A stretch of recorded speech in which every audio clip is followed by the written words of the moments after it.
जैसा कि आप लोग देख सकते हैं गाइस, आज मौसम बहुत ही सुहाना और अच्छा बना है हमारे यहाँ और बहुत ज़्यादा बारिश हुई है और पूरा मौसम ठंडा ठंडा हो चुका है गाइस।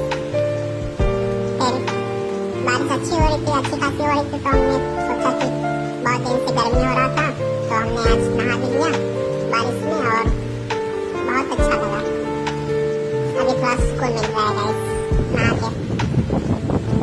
और देख सकते हैं कि कितना बादल काला काला दिखाई दे रहा है गाइस और सब लोग छत पर घूम रहे हैं, इस समय हवा का आनंद उठा रहे हैं। बहुत ठंडी ठंडी हवाएं चल रही हैं इस समय।